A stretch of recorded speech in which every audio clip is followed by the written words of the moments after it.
Okay, सो लिखिए। Last class जो हमने सिंपल बफर सॉल्यूशन पढ़ा था, तो अब लिखिए mixed buffer solution. Mixed buffer solution. Mixed buffer solution में दो टाइप है। सबसे पहला टाइप अभी पढ़ते हैं, acidic buffer solution. Acidic buffer solution, पहला डेफिनेशन लिखो। It is the aqueous solution of weak acid and strong base. It is the aqueous solution of weak acid and strong base. It is an aqueous solution of weak acid and strong base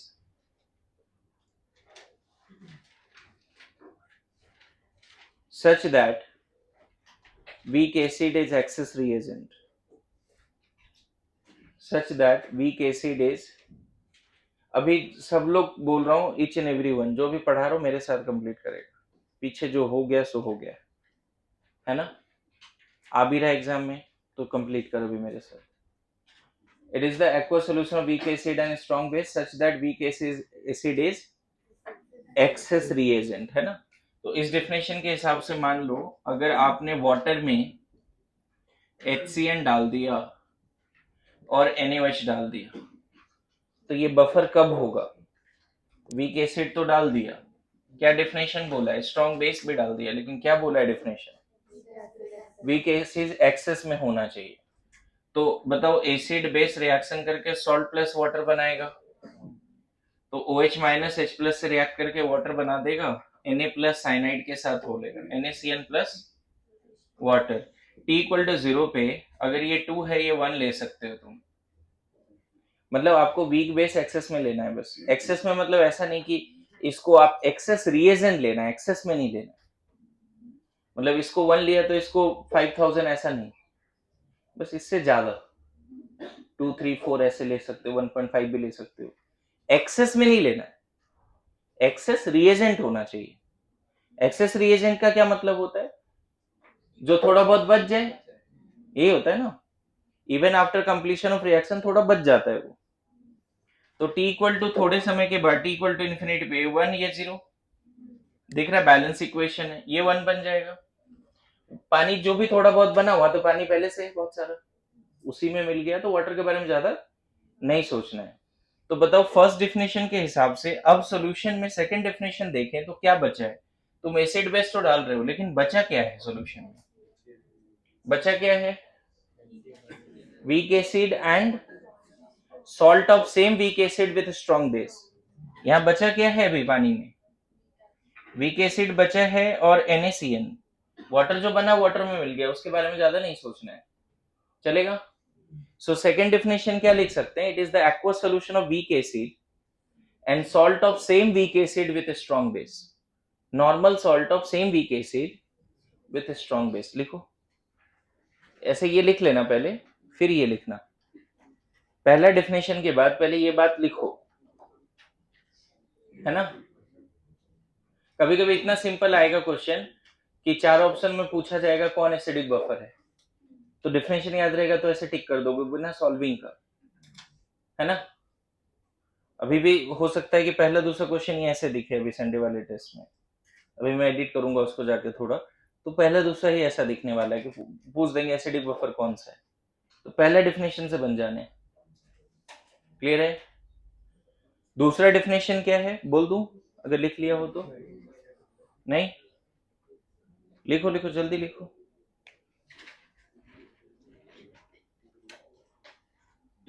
okay, silence. लिखिए second definition लिखिए।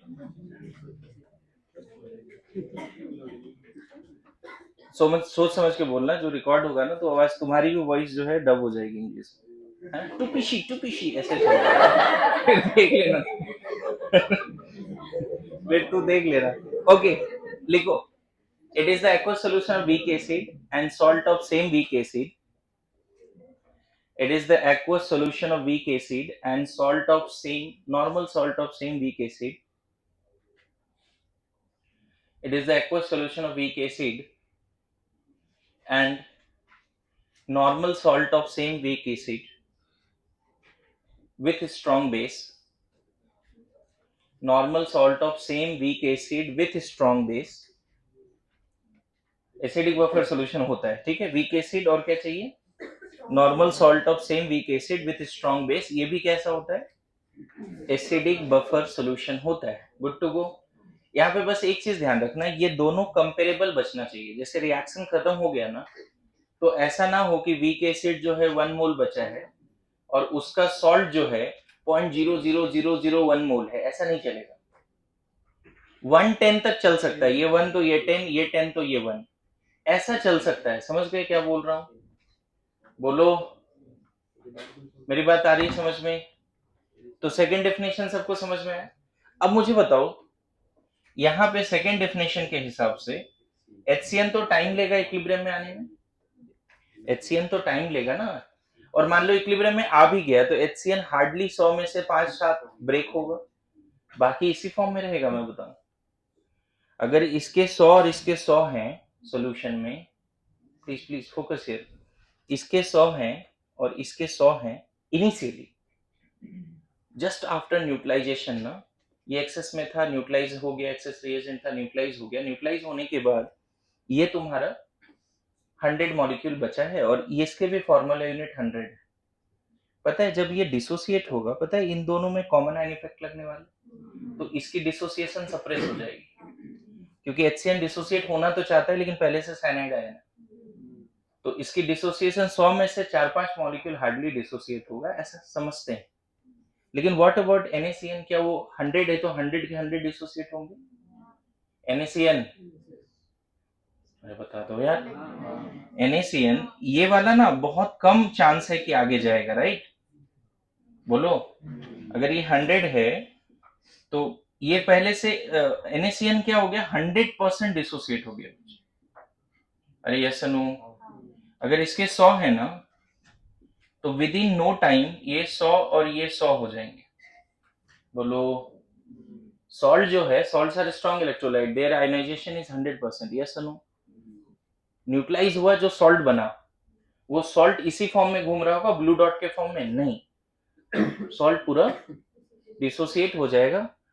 तो 100 अगर salt है तो ये 100 और ये 100 रहेगा विद इन मिली सेकेंड्स, लेकिन इसको ना टाइम लगेगा। अब देखो इसकी अगर मैं इक्विलिब्रियम का बात करूं तो इसको कितना लिखना पड़ेगा हमें, t इक्वल टू 0 पे ये 100 ये 0 और साइनाइड पहले से 100 है, कहां से आ गया साइनाइड पहले से 100, सॉल्ट से आ गया। अब अगर ये थोड़ा फॉरवर्ड गया भी तो मान लो ये 95, 5-7 डिसोसिएट हो गया, ये 5 और ये 105, यस नो। अब मुझे बताओ, मेनली सॉल्यूशन में देखा जाए ये तो यूजलेस फेलो, इसका कोई मतलब है क्या? तो सब अगर अच्छे से एनालाइज करें, जब इक्विलिब्रियम वगैरह आ चुका है तो सॉल्यूशन में जो एक्चुअल कंपोनेंट है वो यही दोनों है। गौर कर, H प्लस तो वाटर के साथ इक्विलिब्रियम में होगा, H प्लस तो रहता ही है, उसको क्या काउंट करना है।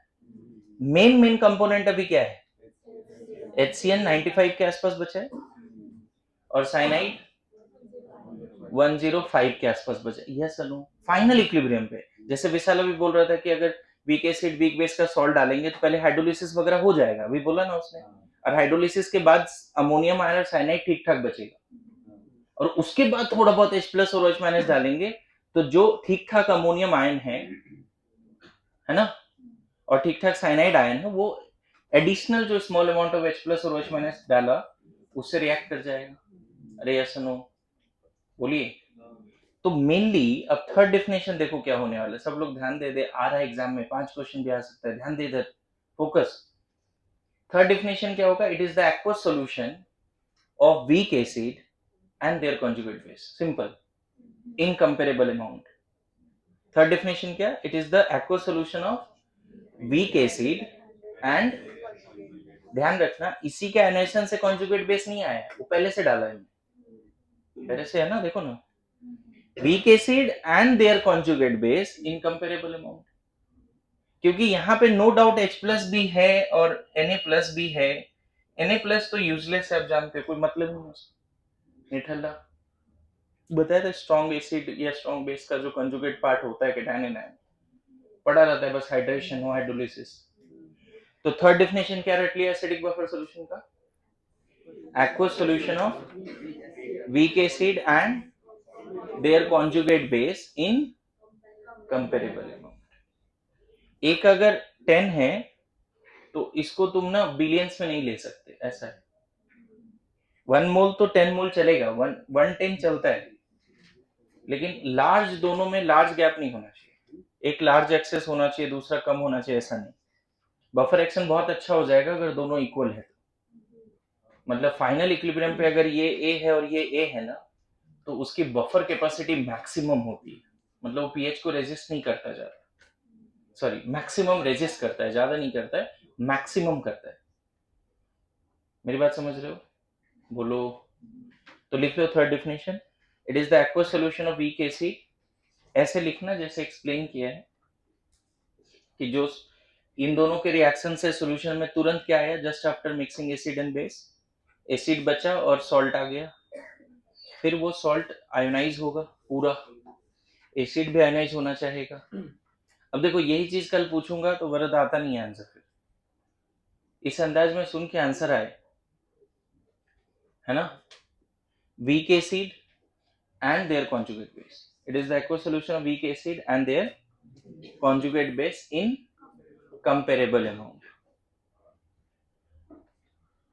देख रहा है, नया बॉटल आ गया, पैसे कमी है, बहुत पैसा। हाँ बोल बोल, कुछ बोल तू संकेत, नया बॉटल देख,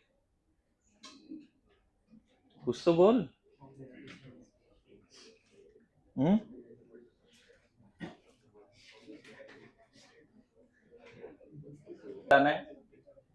पहला example, examples of acidic buffer solution. First example बता देगा, कोई बहुत बड़ी बात नहीं है। HCN और NaOH 1:1 मोलर रेशियो में है, उसको बोलने दो पहले। Is it buffer? है। क्या है पहला डेफिनेशन? हाँ एक्वस सॉल्यूशन स्ट्रॉन्ग एसिड। जब भी एसिडिक बफर सॉल्यूशन का बात होता है एसिड ही वीक होती है। हाँ, क्या उसके बाद भी कुछ था? Week acid and strong base such that weak acid is access reagent. तो ये क्या एसिडिक बफर का एग्जांपल है? बताओ जल्दी से, क्यों नहीं? तो ये एसिडिक बफर नहीं है ना। अच्छा, HCN plus NaOH 1:2 mole ratio दे रहा हूं। डेफिनेशन समझ, थोड़ा जो लिखा है उसको प्रोसेस कर। है बफर है, क्यों? कंपेरेबल नहीं है, और जो वीक वाला है वो 1 मोल है, स्ट्रॉन्ग ज्यादा है, यहाँ दोनों बराबर है। देखो ना, सिंपल रेशियो लिखा हुआ ना, मोल रेशियो। क्यों नहीं समझ रहा है? वीक एसिड ज्यादा चाहिए और स्ट्रॉन्ग बेस कम होना चाहिए, ठीक है।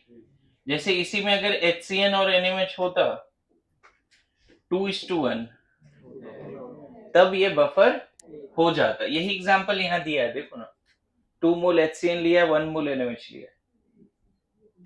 अरे yes no? Now HCl plus NaOH 2:1, तुम बताओ जी, है ये बफर? जल्दी बैठ जाओ, तुम बैठ जाओ। हाँ, क्यों नहीं है बफर ये? हाँ ये वीक बेस है। 5 या 6 स्ट्रॉन्ग एसिड का नाम रटने बोला है, और 8 के आसपास स्ट्रॉन्ग बेस का नाम रटने बोला है, वो अभी तक याद नहीं हुआ है। हाँ, दोनों स्ट्रॉन्ग है तो नहीं होगा, राइट। भले ही एसिड ज्यादा हो तो भी नहीं होगा, क्योंकि दोनों स्ट्रॉन्ग है ना। डेफिनेशन पे जाओ ना, बड़ा सिंपल तो बोल रहा हूँ, डेफिनेशन पे जाओ। हाँ, यस नो? चल अभी देख यहाँ पे, HCN plus NaOH 2:1, HCN plus NaOH नहीं है, NaCN है, sorry, NaCN 1:2, HCN plus NaCN 1:1। तुम्हें बताओ, तीनों का आंसर बताओ, है क्या? ए लेट हिम स्पीक। पहला नहीं है। सेकंड डेफिनेशन क्या है? पढ़ एक बार, लिखा है ना? देखो तो लिखा है वो second definition, with strong base. हाँ, अच्छा, उसमें कुछ ऐसा लिखा है कौन कितना होना चाहिए ऐसा? बस क्या लिखा है? कंपेरेबल होना चाहिए, याद करो। अरे ऐसा नो, देखो ना, फर्स्ट डेफिनेशन के बाद सॉल्यूशन में क्या बचा? वीक एसिड और उसी का सॉल्ट। और यहाँ देखो हम रेशियो नहीं लिख रहे हैं, बस हम फाइनल डेफिनेशन में ये जरूर बोले हैं कि ये दोनों कैसा होना चाहिए, बहुत लार्ज गैप नहीं होना चाहिए। अब बता दूसरा, 6 नंबर 7। रेशियो मायने नहीं रखता, बस कंपेरेबल होना चाहिए। अगर आप एसिड और बेस डालते हो ना, तब एसिड एक्सेस रिएजेंट होना चाहिए, लेकिन एसिड, वीक एसिड और सॉल्ट डालते हो तो बस वहां पे रूल ये होना चाहिए, दोनों क्या होना चाहिए? कंपेरेबल होना चाहिए। अगर आपने HCN लिया और NaOH लिया और यहाँ पे, सॉरी NaOH बोल रहा हूँ, NaCN, और यहाँ पे A:2B दिया हुआ है, तब भी बोल देना। बस फर्क ये है कि A और B का वैल्यूज आपस में बहुत लार्ज गैप नहीं हो। ऐसा ना हो कि A 1 है और B 10⁻⁵ ऐसा नहीं होना चाहिए। A एंड B 110 चलेगा, एक 1 एक 10 भी चलेगा। बेस्ट बफर बनने के लिए 1:1 बेस्ट है, मतलब दोनों का रेशियो 1:1 होना चाहिए। बैठ जाओ, अभी तक डेफिनेशन नहीं समझ रहा है अच्छे से, जो लिखा है ना उसको प्रोसेस कर। देख रहे हो, तुमने डेफिनेशन लिखा, उसको समझाने के लिए 10 एग्जाम्पल दे रहा हूं। अब भी तू जाग गया तो सीख जाएगा। हाँ, नाउ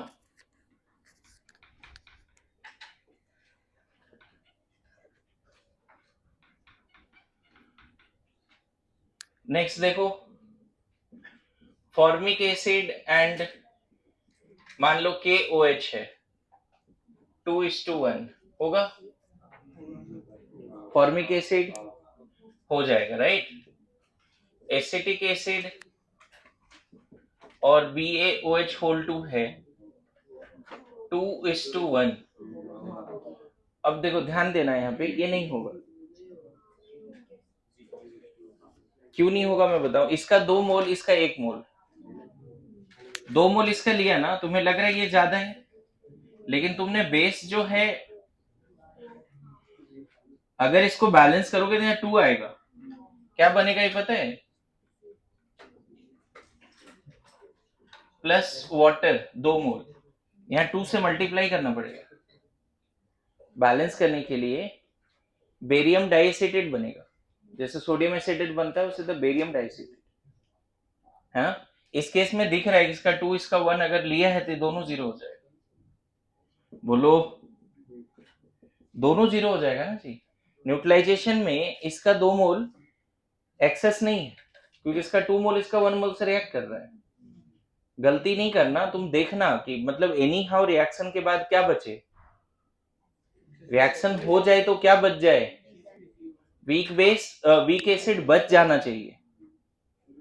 वीक एसिड, क्या अभी हम 2:1 लिए तो क्या बचा है अभी भी? बोलो। डेफिनेशन में लग रहा है देख के कि हाँ, लेकिन रिएक्शन जब बैलेंस करके देखोगे तो वीक एसिड बचा ही नहीं, है ना। ये 0, ये 1 बनेगा, तो सॉल्यूशन में तो सिर्फ सॉल्ट है, पता है। मैं बताऊं, 2:1 अभी थोड़े समय के बाद बताऊंगा, ये normal salt of strong base weak acid है, and this is the case of anionic hydrolysis.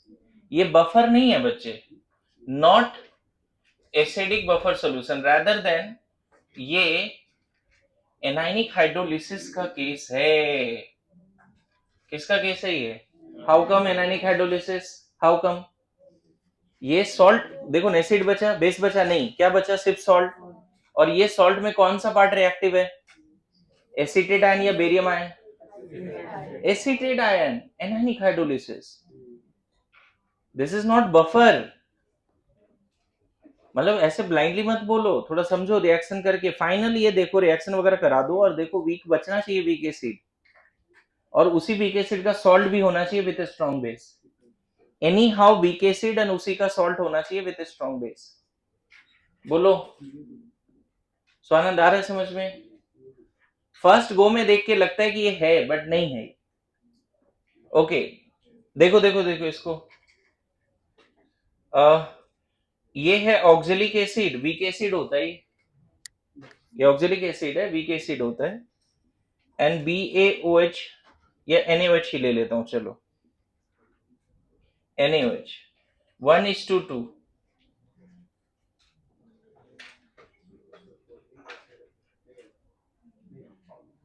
इसके पास 2H प्लस है, इसका ऐसा स्ट्रक्चर होता है ना। बोलो, ये 1 मोल लिया तो 2H प्लस आ गया, और इसका 2 मोल ले रहे हो तो 2OH माइनस भी तो आ गया, 2 बार NaOH आ गया ना बच्चे। तो देखो ये H प्लस इससे रिएक्ट कर जाएगा, H प्लस इससे रिएक्ट कर जाएगा, तो एक्चुअल में सोडियम एसिटेट बचेगा, सॉरी सोडियम ऑक्जेलेट बचेगा, ऑक्जेलिक एसिड बचेगा ही नहीं। 1:2 लिया है ना इस केस में। फाइनल रिएक्शन में यहाँ पे क्या होगा बताओ? H2C2O4 plus twice of NaOH, balance करके देखना। Na2C2O4 प्लस 2 मोल वाटर है ऐसा, तो ये 1 है ये 2 है, तो दोनों 0-0 हो जाएगा। This is also not acidic buffer, this is also not. अरे एसिड बचा कहां? डेफिनेशन क्या, वीक एसिड बचना चाहिए। यहां पर भी देखना, वीक एसिड 2 मोल लिया है फिर भी नहीं बच रहा है, क्यों? क्योंकि बेस जो है 2OH माइनस देने के लिए तैयार बैठा है। अरे सुनो, तो कॉम्प्लिकेटेड एग्जांपल्स कभी कभी आके या तो ध्यान रखना। नाउ टेल मी सब लोग,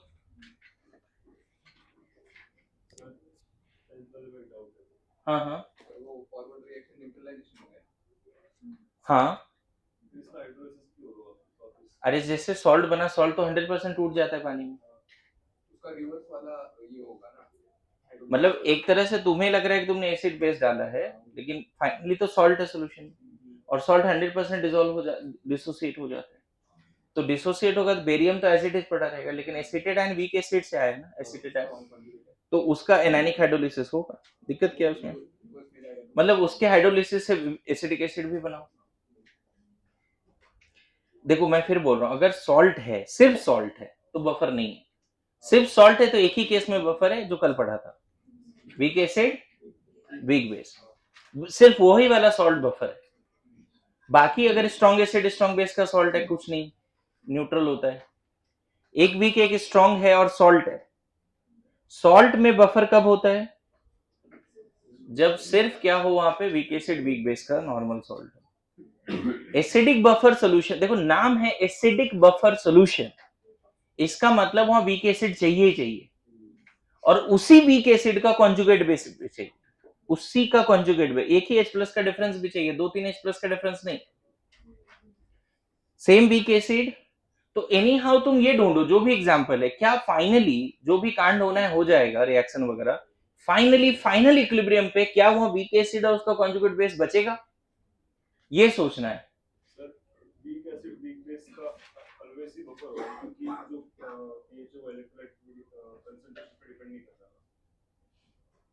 सॉल्ट ना, हाँ हाँ बफर है ऑलवेज, मतलब कॉन्सेंट्रेशन में डिपेंड भी करता है तो भी बफर होता है, बताऊंगा।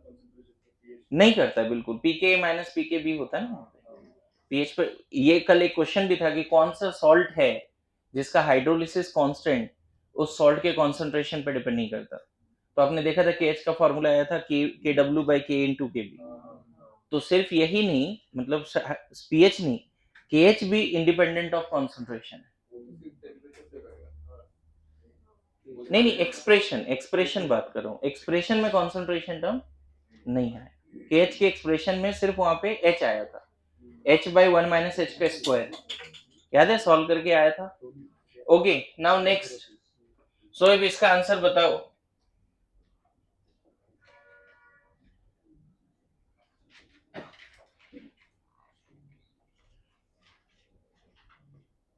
बफर है या नहीं है?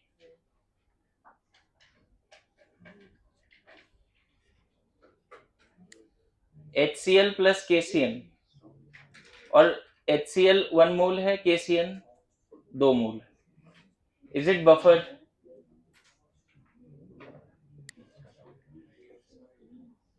HCl plus KCN 1:2 mole, is it buffer? Shridhar बताओ, Shreya, is it buffer?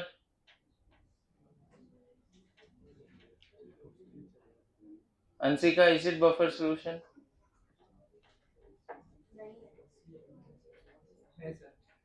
Pranav,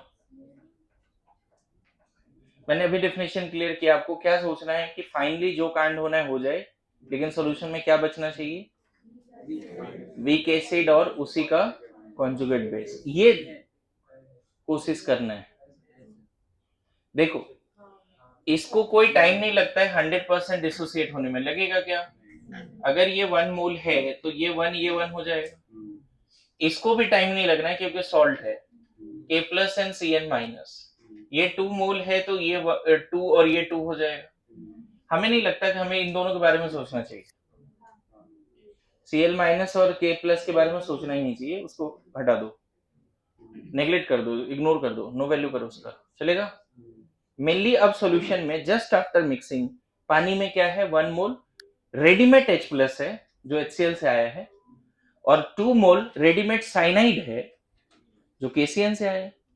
just after mixing पानी में क्या क्या बताओ, H प्लस 1 है और साइनाइड 2 है। आपको पता है साइनाइड वीक एसिड का कॉन्जुगेट बेस है, इसका तो औकात होता है वाटर से बेस प्लस लेने का। तो इसको फ्री में अगर रेडीमेड H प्लस मिल रहा है फ्रॉम HCl, तो यहाँ पे ये रिएक्शन तो जरूर हो जाएगा बच्चे, और ये इतना फास्ट हो सकता है, फ्री में मिल रहा है ना, वाटर से भी उसको मेहनत नहीं करनी पड़ रही है, साइनाइड को मेहनत नहीं करनी, वाटर वाटर का बॉन्ड तोड़ के H प्लस लेने का जरूरत ही नहीं है उसको, उसको फ्री में H प्लस मिल रहा है। तो ये 1 है, ये 2 है, ये 0, ये 0, ये 1, ये 1, one of the best buffer बन जाएगा। देखो थोड़ी देर के बाद जस्ट आफ्टर सम टाइम, अब क्या है, HCN एंड साइनाइड कितना कितना है, 1 1। थोड़े समय के बाद क्या है वहां पर, HCN एंड साइनाइड है, इज इट एसिडिक बफर? तो बहुत बार ना जेईई एडवांस में कभी एक बार ये सवाल आया है, और इस अंदाज में सोचना था, वो तीनों डेफिनेशन से मैच नहीं कर रहा है, लेकिन कंसेप्ट थोड़ा आगे सही से एनालाइज करे तो अल्टीमेटली तुम्हें वीक एसिड और उसी का कॉन्जुगेट बेस मिलता है। So it is acidic buffer, it is acidic buffer. समझ में आया? एक और बोरिक एसिड एंड बोरेक्स, ये भी एक बार एग्जांपल में आया है, लिख के रख लेना, ये भी एसिडिक बफर का एग्जांपल है, boric acid and boric acid and borax, ठीक है, ये एक बार आया हुआ है, ठीक है। इस तरह के एग्जांपल लिख के रख लो, मान लो benzoic acid and sodium benzoate, हो जाएगा, कोई दिक्कत नहीं। बेंजोइक एसिड एंड ये किसी भी रेशियो में ले लो, क्या ही फर्क पड़ता है, बोलो, अरे yes no, acetic acid and sodium acetate. चलो सिंपल वाले एग्जांपल तो करें, उसमें गलती नहीं होना चाहिए। देखो ये डायरेक्ट सेकंड डेफिनेशन है, वीक एसिड और उसी का conjugate base, weak acid and उसी का conjugate base.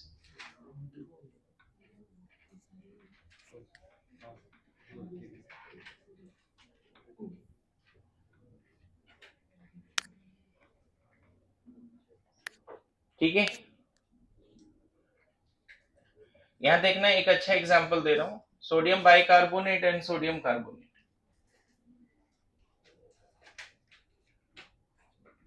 Bicarbonate week acid है, उसी का conjugate base carbonate, bicarbonate week acid है और उसी का कॉन्जुगेट बेस क्या है, कार्बोनेट है, ये भी है ना, ये सब है ना। मैंने क्या बोला, एसिड और बेस में सिर्फ एक H प्लस का डिफरेंस होना चाहिए। यहाँ पे तुम ऐसे लिख सकते थे HCO3 माइनस NCO3 2। अब क्या है, ये नहीं है, वीक एसिड नहीं है क्या, उसका कॉन्जुगेट बेस है या नहीं है, फिर हो गया, है ना। NaHC2O4 Na2C2O4 हो जाएगा। देखो, by oxalate ion and oxalate ion, weak acid conjugate base, weak acid conjugate base, है ना। 19 H3PO4 Na3PO4 होगा क्या, मतलब अगर हो भी सकता है तो डेफिनेशन के हिसाब से सही नहीं है। थोड़ा बहुत एक्शन रख सकता है, ऐसा नहीं कि नहीं रखेगा, लेकिन डेफिनेशन के हिसाब से सही नहीं।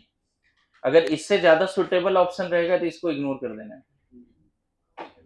मेरी बात समझ रहे हो, नहीं है ये, है ना, मल्टीपल ऑप्शन आएगा। आएगा ही नहीं ना, तब भी इग्नोर करना है ना। NaHPO4 ये हो जाएगा। देखो वीक एसिड है उसी का, हो जाएगा ये, ठीक है। अब बोलो यार समझ गए, 20 एग्जाम्पल दे दिया, अब तो समझ जा, ये करते रहे क्या पूरा टाइम, हाँ। NaH2, हाँ सही है, अब सही है, लिख लो। जनरली जो कंजुगेट एसिड बेस पेयर होगा उसमें एक H प्लस का डिफरेंस हो तो बेस्ट बफर है, 2 या 3 का डिफरेंस होगा तो आइडियली नहीं होता है। थ्योरेटिकली थोड़ा बहुत एक्शन आ सकता है, लेकिन आइडियली नहीं होता। आइडियल जो डेफिनेशन है उसके हिसाब से नहीं होता है बफर। नाउ सब लोग को आ रहा है एग्जांपल समझ में, ये एक अच्छा एग्जांपल है, इसको जरूर नोट डाउन कर लेना।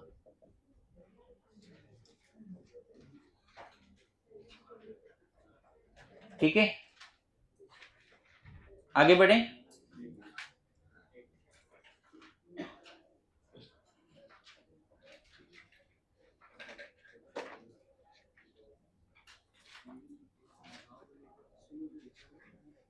चलो एक बार सारे एग्जाम्पल को डाइजेस्ट कर ले, क्योंकि अब डेफिनेशन नहीं रहेगा, अब buffer action and then pH calculation, जिसको हेंडरसन इक्वेशन बोलते हैं। ठीक है, लिखिए buffer action of acidic buffer solution, buffer action of acidic buffer solution, buffer action of acidic buffer solution,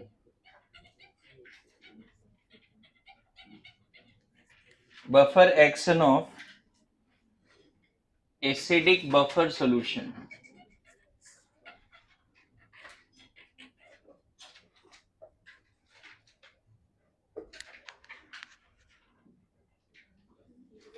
देखो बफर एक्शन करने का मतलब होता है कि कैसे वो पीएच को रेजिस्ट करता है, buffer action of acidic buffer solution, है ना।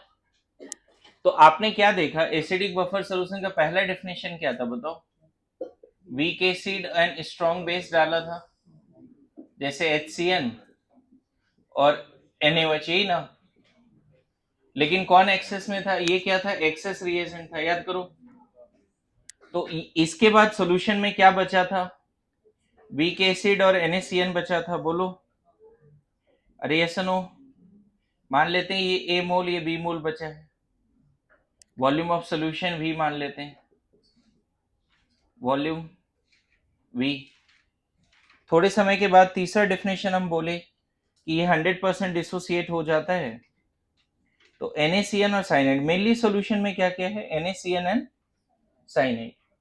मतलब जस्ट आफ्टर मिक्सिंग, अभी ये ब्रेक होना बाकी है, मतलब ये भी 100 है ये भी 100 है, अब जब ब्रेक होगा तो ये 95 फिर ये 100, ऐसा बोला था, याद करना। तो अभी मान लेते हैं जस्ट आफ्टर मिक्सिंग सॉल्यूशन में हमारे पास क्या बचा, एसिड बेस मिक्स करने से तुरंत न्यूट्रलाइजेशन हुआ, और जस्ट आफ्टर मिक्सिंग हमारे पास वीक एसिड और उसी का कॉन्जुगेट बेस बचा है। तो बेसिकली एसिडिक बफर सॉल्यूशन में क्या क्या है तुम्हारे पास, वीक एसिड है A मोल, बोलो और उसी का कॉन्जुगेट बेस है कितना, बी मोल। अब बताओ, लास्ट क्लास में मैंने बोला था बफर होने के लिए सॉल्यूशन में दो कंपोनेंट चाहिए, एक ऐसा कंपोनेंट जो H प्लस एब्जॉर्ब कर सके, डाइजेस्ट कर सके, और एक ऐसा कंपोनेंट जो OH माइनस एब्जॉर्ब कर सके। अरे ये सुनो, तो जैसे ही आप यहाँ पे केस 1 बफर एक्शन देखो ऐसे ही होता है, व्हेन स्मॉल अमाउंट ऑफ, मान लो स्ट्रॉन्ग एसिड एडेड, थोड़ा बहुत स्ट्रॉन्ग एसिड डाला, बताओ इस तरह के कंटेनर में जहां पे दो कंपोनेंट है वहां स्ट्रॉन्ग एसिड डालोगे, बेसिकली H प्लस बढ़ाने का कोशिश है, बताओ H प्लस इन दोनों से किससे रिएक्ट करेगा, एसिड एसिड से तो रिएक्ट नहीं करेगा, तो जो थोड़ा बहुत तुमने H प्लस डाला वो साइनाइड से रिएक्ट करके HCN बना दिया, H प्लस कंज्यूम हो गया। मतलब जो वाटर का इक्विलिब्रियम था यहाँ पर उसमें ज्यादा असर पड़ा होगा क्या, सोचो तो, जो पहले से सॉल्यूशन में H प्लस OH माइनस है क्या उस पर ज्यादा असर पड़ा होगा, नहीं पड़ा होगा। अरे ऐसा नो, उसी तरह से केस 2 है ना, when small amount of strong base added, strong base मतलब OH माइनस आएगा, OH माइनस इन दोनों से किससे रिएक्ट करने वाला है, बेस बेस से रिएक्ट तो नहीं करेगा, OH माइनस साइनाइड से रिएक्ट किससे करेगा, तो जो OH माइनस एक्स्ट्रा आया वो वीक एसिड से रिएक्ट करके, देखो इसका OH माइनस इसका H प्लस वाटर बना देगा, साइनाइड एन क्या बना दिया, वाटर, और वाटर फर्दर डिसोसिएट नहीं होता आप जानते हो, तो एक्स्ट्रा OH माइनस भी कंज्यूम हो गया, एक्स्ट्रा H प्लस भी कंज्यूम हो गया। अरे yes no, and hence the pH of this solution, अगर इसका पीएच 4 है तो ड्रास्टिक पीएच चेंज नहीं होगा even after addition of small amount of strong acid. और मैं जज्बात लिख के नहीं, मतलब इस तरह से समझा दिया, प्रॉपर मैं लिखाऊंगा नहीं, आप समझ गए कैसे H प्लस OH माइनस बचा है, बोलो क्लियर है, लिखो।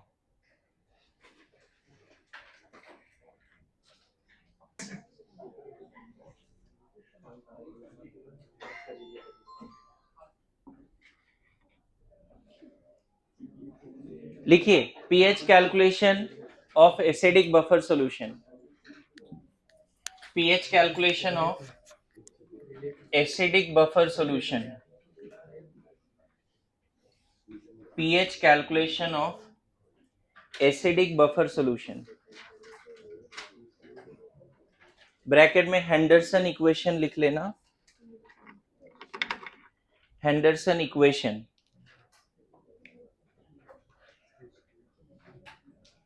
pH calculation of acidic buffer solution,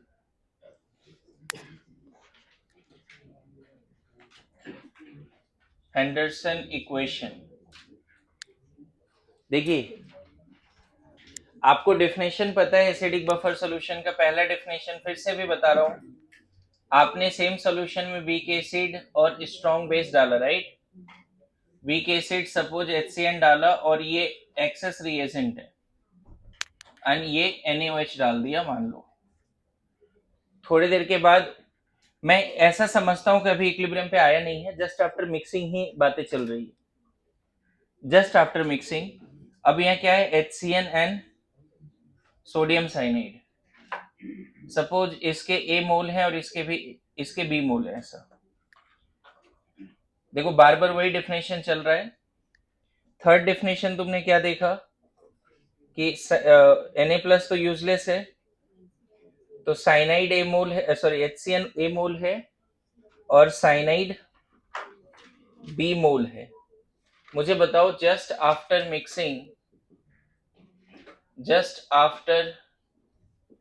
mixing concentration of HCN A by V, जिसको C1 बोल देते हैं, दोनों सेम सोल्यूशन में है बच्चे, दोनों का मोल सेम सोल्यूशन में है, तो what is the volume for HCN, total solution, what is the volume for, मतलब मान लो HCN अगर रेड डॉट है और साइनाइड जो है ब्लू डॉट है या ग्रीन डॉट है, तो वो पूरे पानी में ही है ना, तो दोनों के लिए सेम वॉल्यूम है, both are in the same container, in the same solution, so same volume से डिवाइड करेंगे। जस्ट आफ्टर मिक्सिंग साइनाइड की कॉन्सेंट्रेशन कितनी, B/V ना, इसको C2 बोल सकते हैं। नाउ अब स्टार्ट करते हैं इसका इक्विलिब्रियम। अब HCN क्या चाहेगा, डिसोसिएट होकर, लेकिन आपको पता है कि हमने कॉमन आयन इफेक्ट पढ़ा है, सॉल्यूशन में पहले से साइनाइड है और HCN भी है, तो T इक्वल टू 0 पे दोनों का कॉन्सेंट्रेशन लिख दिया। एट इक्विलिब्रियम क्या लिखने वाले हैं अब, C1 माइनस C1 अल्फा, मतलब even in the presence of cyanide अगर थोड़ा बहुत ही डिसोसिएट हो रहा है तो इसको कितना लिख देंगे, C1 alpha C2 plus C1 alpha. यहां तक समझ में आया। अब बड़ा इंपॉर्टेंट एजम्पशन यहाँ पे है, ध्यान दीजिए सब लोग। ये पता है अगर ये 0.1 है ना तो ये 10⁻⁵ आएगा दोनों मिला के, तो इसको अप्रोक्सीमेटली कितना लिख सकते हैं। अच्छा, साइनाइड पहले से स्ट्रॉन्ग बेस है ना, स्ट्रॉन्ग एसिड और ये सब के वजह से साइनाइड पहले से बिलियंस में है, इसके डिसोसिएशन से थोड़ा बहुत जो साइनाइड है उसको भी इग्नोर कर सकते हैं। मतलब ये अगर 0.1 है तो ये 10⁻⁵ है, तो इसको भी अप्रोक्सीमेटली कितना लिख देंगे, C2। तो अब बड़ा आसान हो गया, देखो Ka कितना लिख दोगे इस केस में, H प्लस साइनाइड एंड क्या, HCN। हमें pH चाहिए तो हमें एनी हाउ H प्लस चाहिए, राइट। तो ये कितना हो जाएगा, Ka HCN साइनाइड का कॉन्सेंट्रेशन। बोलो हो गया, यहां तक समझ में आ रहा है, यस और no. pH minus of log H plus concentration. अब इसके बाद देखो इधर लिख सकते हो pH equal to minus of log Ka into, यहाँ वीक एसिड है ना बच्चे ऊपर, और नीचे कॉन्जुगेट बेस है, बोलो। अब देखो ना, जो वीक एसिड है इक्विलिब्रियम पर, ऊपर वीक एसिड है नीचे कॉन्जुगेट बेस है, इसको थोड़ा सेपरेट करते हैं। Minus of log Ka minus of log weak acid by conjugate base, ऐसे ही चलेगा एक्टिव मास, बोलो। ये कैसे लिख दिया समझ में, इस पूरे को x और इसको y, तो log x into y is equal to log x plus log y. अच्छा, minus of log K a को पी के ए बोल दोगे, और इसको ना अगर अपोजिट कर देते हो तो यहाँ प्लस आ जाएगा log conjugate base by week acid. ये पीएच का फॉर्मूला हो जाएगा। देखो कभी भी अगर आपको एसिडिक बफर सॉल्यूशन का पीएच पूछा जाए, ये फॉर्मूला से आप क्वेश्चन सॉल्व कर सकते हो, पीकेए प्लस लॉग ऑफ, और पता है आप वैल्यूज देखो तो थोड़ा सा, वीक एसिड कॉन्जुगेट बेस कितना है, B/V, या चलो उसको पहले C2 रख देते हैं, लॉग ऑफ C2/C1। देखो ना, what is the concentration of conjugate base C2 with assumption, what is the concentration of HCN C1। और मैंने शुरू में लिखाया था कि बफर सॉल्यूशन का पीएच वॉल्यूम से इंडिपेंडेंट होता है, डाइल्यूशन का इंपैक्ट उस पे नहीं होता। अब देखो उसको यहां पे प्रूव कर सकते हो, pH equal to pKa plus log of, इसके जगह पे B/V रखोगे, A/V रखोगे, तो देखो वॉल्यूम कैंसिल हो गया कि नहीं। तो pH ऑफ बफर सॉल्यूशन का जो फॉर्मूला है ये भी हो जाएगा, pKa एसिडिक बफर सॉल्यूशन का लॉग ऑफ मोल्स या millimoles of conjugate base by moles of millimoles of weak acid. ये भी एक फॉर्मूला लिख सकते हो बफर सॉल्यूशन का। दूसरा फॉर्मूला जो उधर डिराइव किया वही लिख देता हूं, pKa प्लस लॉग ऑफ, यहाँ क्या रख सकते हो, concentration of weak base conjugate base bye concentration of weak acid, ये फॉर्मूला भी रख सकते हो। ये दोनों फॉर्मूला से आपको एसिडिक बफर सॉल्यूशन का पीएच निकल जाएगा, and this is called Henderson equation. कैसे डिराइव किया विथ assumptions एंड ऑल, वो देखिए जल्दी से लिख दीजिए क्विक। वॉल्यूम नहीं रहेगा ना, दोनों सेम कंटेनर, वही तो समझा रहा हूं, वीक एसिड और वीक बेस अलग अलग कंटेनर में नहीं है ना, तब तो बफर ही नहीं है। दो कंपोनेंट सेम वॉल्यूम में, तो वॉल्यूम अलग अलग नहीं हो सकता है। हाँ, वो अलग हो सकता है कि बाद में दो दो अलग अलग, एक वीक एसिड का सोल्यूशन है 5 लीटर, एक उसका कॉन्जुगेट बेस का सोल्यूशन है 10 लीटर, उसको ऐड किया तब बफर बनेगा। तो जब ऐड किया तो फाइनल वॉल्यूम 15 से डिवाइड करेंगे ना, तो वॉल्यूम 5 और 10 नहीं रखना है। समझ में आ रहा है? और देखो अल्टीमेट सॉल्यूशन ये है कि आपको 10-20 न्यूमेरिकल एसिडिक बफर पे करना पड़ेगा, ऐसे तो होगा नहीं। 10 से 20 न्यूमेरिकल आपको एसिडिक बफर सॉल्यूशन पे करना चाहिए।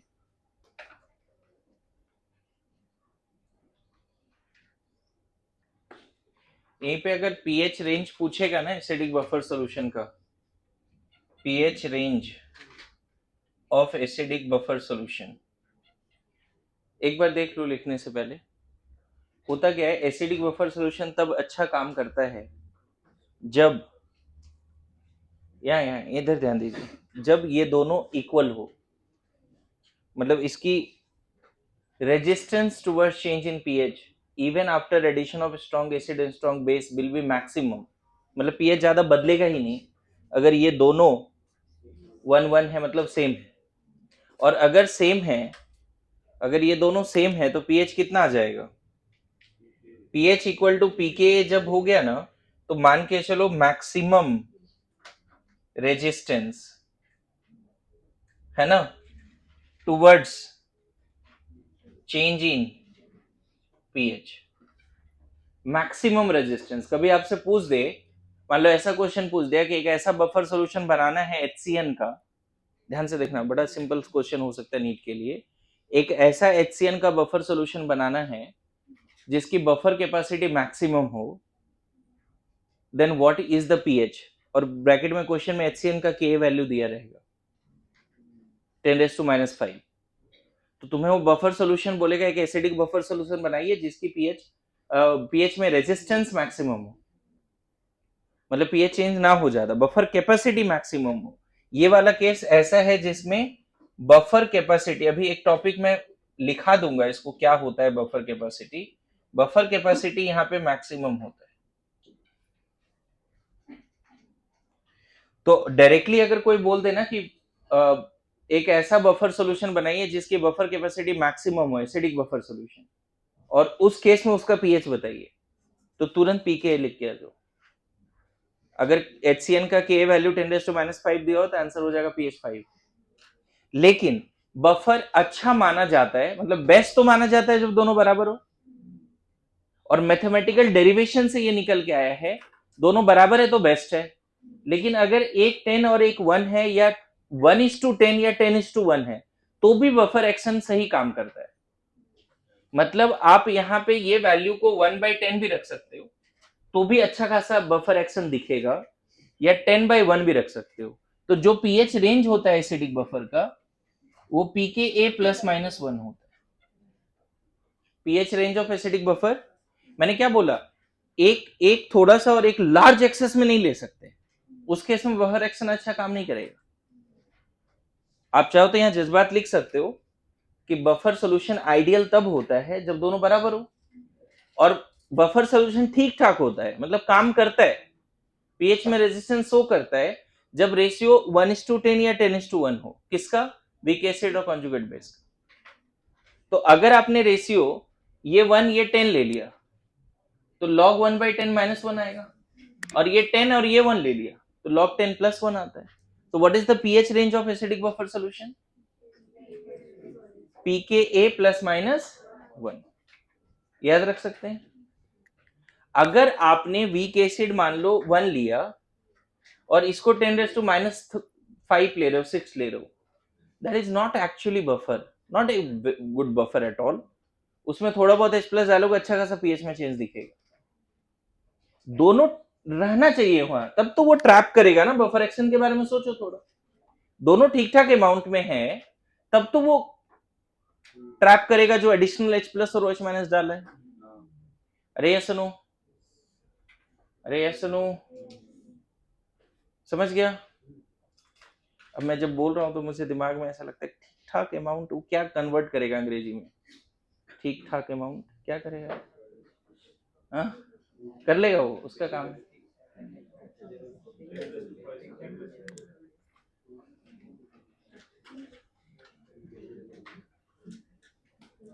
ओके, आगे बढ़ते हैं।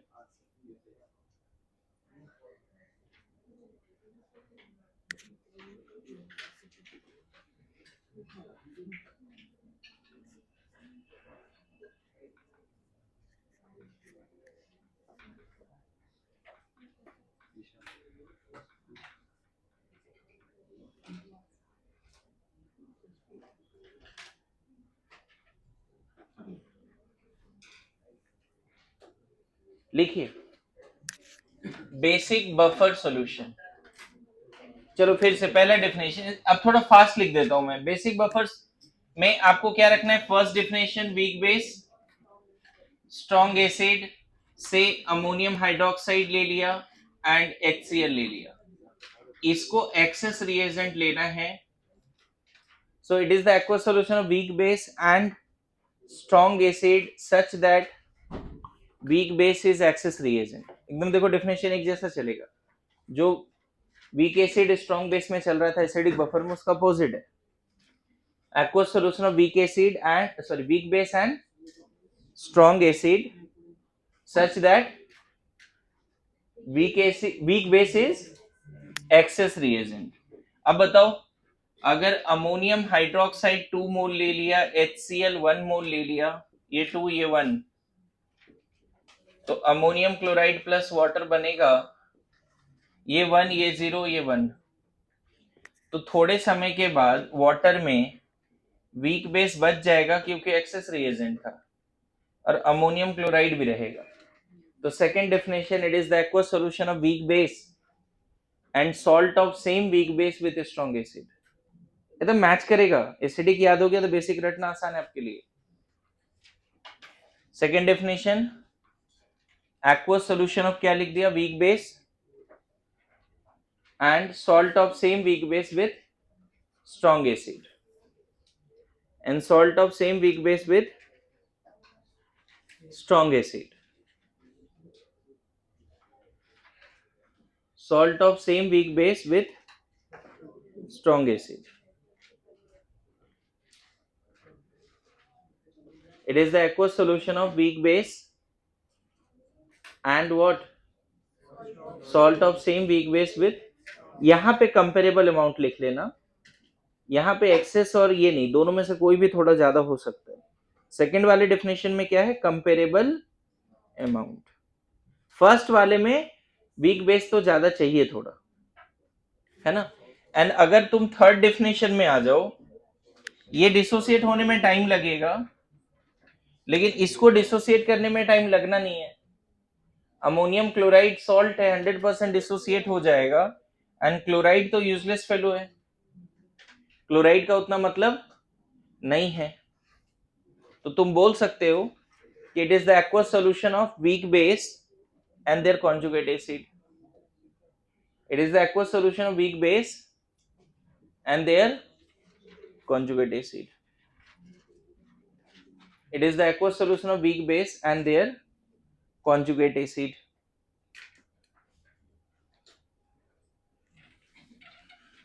यहां भी कंपेरेबल अमाउंट होना चाहिए।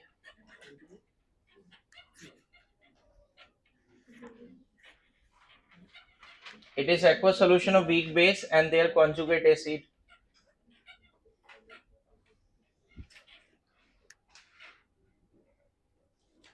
It is the aqueous solution of weak base and their conjugate acid। Now example लेते हैं, चलो बताओ। Ammonia and HCl 1:2।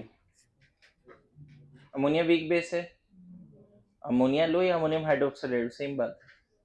अमोनिया क्या है? वीक बेस है, होगा buffer ammonia plus HCl, ammonia plus HCl 1:2 लिया है बच्चे, देखो ना, नहीं होगा ना। अच्छा, अमोनिया प्लस HCl 1:1। मैं बताऊं, यहां पे अगर तुमने अमोनियम हाइड्रोक्साइड प्लस HCl लिखते सेम बात थी, 1:2। यहां पर भी अगर अमोनियम हाइड्रोक्साइड प्लस HCl लिखते 1:1 तो भी सेम बात थी। Is it basic buffer? Second वाले केस में बफर है क्या? फर्स्ट डेफिनेशन देखो, हमेशा वीक वाला कंपोनेंट एक्सेस में चाहिए, दोनों बफर नहीं है, right? Third, ammonia plus HCl 2:1 है बफर? बिल्कुल, ये बफर है। यहाँ पे ऐसे भी लिखा रहता तो भी सेम बात होती, अमोनियम हाइड्रोक्साइड HCl 2:1। ये एग्जाम्पल लेके समझाया भी हो, 2:1 देखो, थर्ड वाला एग्जाम्पल लेके ही समझाया है। Okay, fourth example, NaOH plus HCl 2:1, क्यों नहीं? नहीं है ना, बेसिक बफर पूछ रहा हूं मैं तुमसे, बेसिक बफर सॉल्यूशन कौन कौन है, क्वेश्चन ये, tick the basic buffer solution and cross which are not the basic buffer। समझ में आ रहा है? बोलो। हालांकि ये सब सॉल्ट बना लेता है, लेकिन चलेगा, ये भी ऐसे लिख सकते हो 2:1। AgOH वीक बेस है और HCl स्ट्रॉन्ग एसिड है ना, हो जाएगा। इसके एग्जांपल ज्यादा नहीं मिलते क्योंकि वीक बेस जो है ना, most of the weak base में केटायनिक हाइड्रोलिसिस वगैरह भी बहुत ज्यादा होता है ना, डाइवैलेंट वगैरह ज्यादा रहता है, तो ज्यादा एग्जांपल्स नहीं मिलेंगे। लेकिन चलो एक एग्जांपल और देता हूं, ammonium chloride plus NaOH 2:1, ammonium chloride plus NaOH, अच्छा क्वेश्चन है ये, अमोनियम क्लोराइड प्लस NaOH 2:1 लिख दिया है, होगा क्या? नहीं होगा? इधर हटा सकते हैं क्या ये?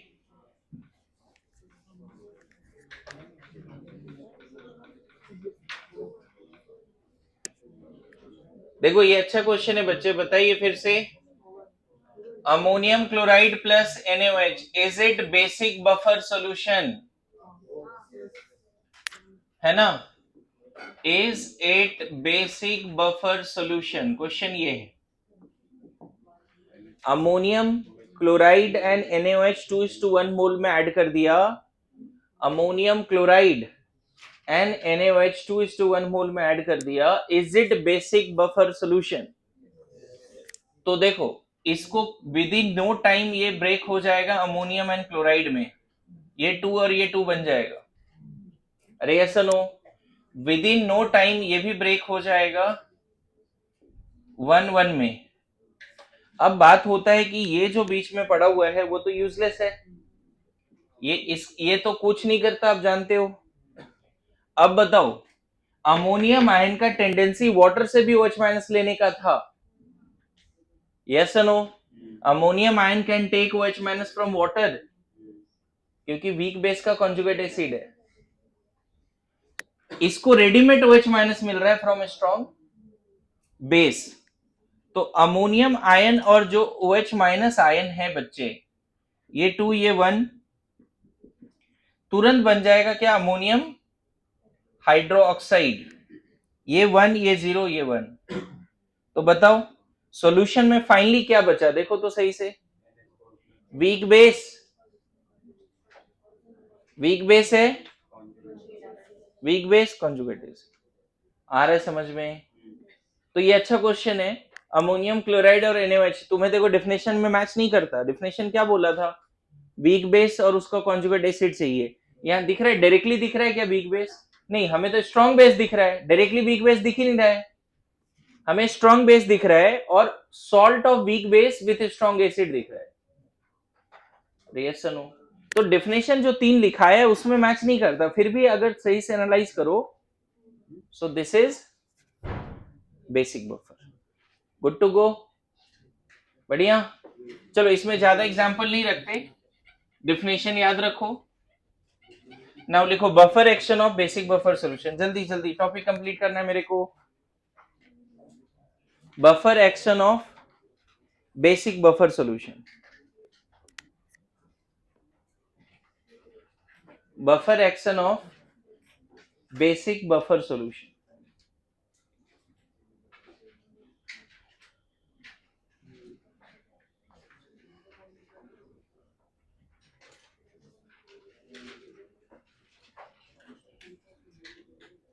Buffer action of basic buffer solution.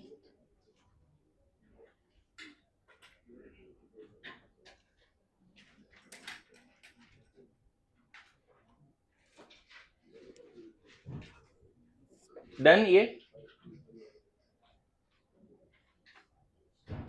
फिर से वही बात होगी, बफर सॉल्यूशन दो कंपोनेंट चाहिए। अब ये बताओ बेसिक बफर सॉल्यूशन में कौन सा दो कंपोनेंट है? बेसिक बफर सॉल्यूशन में कौन सा दो कंपोनेंट है? फाइनल डेफिनेशन है ना, buffer action of basic buffer solution. Please silence. हम देखो डायरेक्ट लिख रहे हैं, बेसिक बफर सॉल्यूशन में दो कंपोनेंट तो चाहिए हमें, वीक बेस चाहिए, कॉन्जुगेट एसिड चाहिए, राइट। वीक बेस में मैंने नाम ले लिया अमोनिया का, मान लो। कॉन्जुगेट एसिड में अमोनियम आयन ले लिया, चलेगा। ए मोल बी मोल ऐसा ले लेते हैं, चलो। मतलब जस्ट आफ्टर मिक्सिंग सॉल्यूशन में दो कंपोनेंट है, अमोनिया एंड अमोनियम आयन। अब बताओ, ये दोनों कंपोनेंट है और इसकी कुछ पीएच या पीओएच है, मान लेते हैं कुछ तो होगा, 9 ऐसा मान लेते हैं सपोज। पीएच या पीओएच इसकी कुछ होगी। अब इसमें थोड़ा बहुत H प्लस डालोगे तो पीएच ज्यादा चेंज नहीं होगा, थोड़ा बहुत OH माइनस डालोगे तो pH suddenly change, drastic change नहीं होगा, एप्रिसिएबल चेंज नहीं होगा। तो केस 1 क्या बोल सकते हैं, ऐसा क्यों नहीं होगा? व्हेन, है ना, small amount of strong base added, sorry strong acid added, तब if you have added strong acid in small amount. बताओ, यहां वाटर अपने आयन के साथ इक्विलिब्रियम पे था और हम चाहते हैं कि एनी हाउ ये तो ना चेंज हो, जो H प्लस और OH माइनस जो पहले से है उसमें चेंज ना है, क्योंकि जो पहले से उसकी वजह से pH 9 है, जो पहले से H प्लस OH माइनस है उसके वजह से pH 9 है। अब इसी बेसिक बफर सॉल्यूशन में थोड़ा बहुत H प्लस डालते हैं फ्रॉम स्ट्रॉन्ग एसिड, तो इसकी pH क्यों नहीं बदलती? क्यों नहीं बदलती इसकी pH? जो तुम स्ट्रॉन्ग एसिड डालोगे वो किससे रिएक्ट कर जाएगा? अमोनिया से। थोड़ा बहुत जो स्ट्रॉन्ग एसिड डाला वो किससे रिएक्ट कर गया? अमोनिया से, और बना दिया अमोनियम आयन। या फिर तुम चाहते तो ऐसे भी ले सकते थे, जो थोड़ा बहुत स्ट्रॉन्ग एसिड डाला वो अमोनियम हाइड्रोक्साइड से रिएक्ट करके अमोनियम आयन एंड वाटर बना दिया, ऐसे भी लिख सकते हो, दोनों सेम है। Hence the extra H plus, small amount of H plus is digested। जो पहले से X और Y है H plus OH माइनस वो बदला ही नहीं। केस 2 क्या, when, है ना, small amount of strong base added. क्या होगा स्ट्रॉन्ग बेस डालने से बच्चे? स्ट्रॉन्ग बेस किससे रिएक्ट करने वाला है बताओ? ऑब्वियसली कॉन्जुगेट एसिड से। तो जो एक्स्ट्रा तुमने OH माइनस डाला बच्चे, थोड़ा बहुत एक्स्ट्रा डाला है, वो तुरंत रिएक्ट करके बना दिया अमोनियम हाइड्रोक्साइड। क्या बना दिया? Ammonium hydroxide. या फिर तुम ऐसे भी लिख सकते थे, थोड़ा बहुत जो तुमने OH माइनस डाला वो अमोनियम आयन से रिएक्ट करके अमोनिया एंड वाटर बना दिया, दोनों सेम है। इससे H प्लस निकाल दिया, वाटर बन गया। तो extra H plus and OH minus added, consumed, and that's why इसकी पीएच जो 9 है वो 9 ही रह जाएगा, थोड़ा बहुत कम होगा, 8.99 हो सकता है या 9.01 हो सकता है, ऐसा थोड़ा बहुत चेंज होगा। लेकिन ध्यान रखना, अगर थोड़ा ज्यादा एसिड बेस डालोगे तो पीएच में चेंज आएगी, ठीक ठाक। ठीक ठाक मतलब 8 9 है तो 8 हो जाएगा या 10 हो जाएगा, डेसिमल्स में नहीं बढ़ेंगे, अच्छा खासा बढ़ जाएगा, 0.5 या 1 में बढ़ जाएगा, या 0.5 1 में घट जाएगा, अगर आप ठीक ठाक अमाउंट में स्ट्रॉन्ग एसिड बेस डालते हो। अभी क्वेश्चंस भी करेंगे, थोड़ा सा मैं चाहता हूँ फास्ट लिखो ताकि मैं 2-3 क्वेश्चन भी करा सकूं जल्दी। डन है? बफर एक्शन लिख लिया सबने? लिखो लिखो।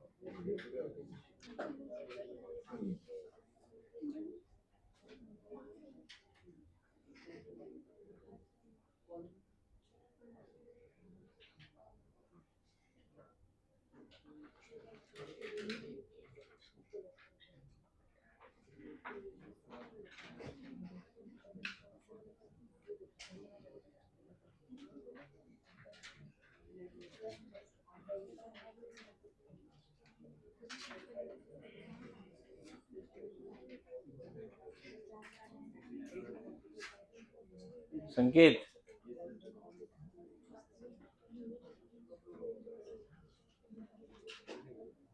देखो इंडियन सोसाइटी बहुत ग्रो कर गया, उसमें कोई डाउट नहीं है, लेकिन अभी भी क्या होता है मैं बता दूं, 5 साल 10 साल के बाद, कल भी मैं जेई वाले 11th बैच में बोल रहा था ये बातें, और ये बहुत इंपॉर्टेंट है समझना, है ना। 5 से 7 साल 10 साल के बाद लड़कियों को ना ऐसे मान लो सामने खड़ा कर दिया जाता है, बोलते चप्पल उतारो और फिर हाइट बताओ, क्या हाइट है। मेरे बात समझना, शकल सूरत देखते हैं शादी के समय में, चप्पल उतार के बोलते हाइट बताओ, अच्छा खाना क्या बना लेती हो, ये सब चलता है। ये किनके साथ होता है? ये वो लोग होते हैं जो कुछ अपने आप को नहीं बना सके, मतलब जिनके पास जॉब नहीं है ना, जो डॉक्टर इंजीनियर नहीं है, कोई अच्छे स्किल नहीं है अपार्ट फ्रॉम दिस। तुम्हारा अगर फैमिली बहुत अच्छा है तो हो सकता है तुम इससे बच जाओ, मम्मी पापा पैसे वाले हैं तो ठीक है, हो जाएगा, लेकिन नहीं है तो ये होगा। तो इससे बचने के लिए एक ही चीज है कि तुम्हें अपना, मैं लड़कियों के लिए बोल रहा हूँ, कि अपने आप को काबिल बनाना पड़ेगा, सीधा बात है। मतलब तुम डॉक्टर हो, एक अच्छे प्रोफेशंस में हो, किसका हिम्मत हो जाएगा चप्पल उतारो और हाइट बताओ, हट गेट लॉस्ट। मेरे बात समझ रहा है? तो वो दिन आता है, और किसी के साथ नहीं आ रहा है तो थैंक यू सो मच कि पेरेंट्स को बोलो, पेरेंट्स उतने कैपेबल, लेकिन मैक्सिमम इंडियन लड़कियों के साथ ऐसा हो जाता है। एंड सेम बॉयज के लिए क्या रहता है, लड़कों के लिए शकल सूरत हाइट कुछ नहीं देखते, सिर्फ एक ही चीज, कितना कमा लेते हो, कितना कमा लेते हो। तो भाई साहब कुछ स्किल नहीं है ना, तो आगे चल के कमाना पड़ेगा, भले ही तुम्हें, है ना, कैब चलाना पड़े या कोई दुकान खोल के बैठना पड़े, लेकिन कमाना तो पड़ेगा, ये बात ध्यान रखना। तो बहुत हाई टाइम है बच्चे, मेहनत कर, अपने आप को काबिल बना, है ना। और मुझे देखो, मुझे उसमें दिक्कत नहीं है, मेरा बात समझना, 5 साल 10 साल के बाद अगर कोई तुम्हें बोल रहा है कि चप्पल उठा के हाइट बताओ और तुम इस बेइज्जती के लिए तैयार हो, तो मुझे कोई दिक्कत नहीं है, बी रेडी, है ना। और तुम्हें कमाने के लिए कुछ भी करना पड़ रहा है, तुम उसके लिए भी तैयार हो, तो ठीक है, बहुत अच्छा। कोई काम छोटा बड़ा तो होता नहीं, तो थोड़ा सा सीरियसनेस चाहिए बच्चे, एक्स्ट्रा ऑर्डनरी हार्डवर्क करो, मेहनत करते रहो एकदम, सुबह 3-4 घंटे पढ़ के आओ, है ना, हर समय पढ़ते ही रहना है। अभी एक ही चीज तुम्हारे कंट्रोल में है, ओके, लिखिए, pH calculation of basic buffer solution, pH calculation of basic buffer solution,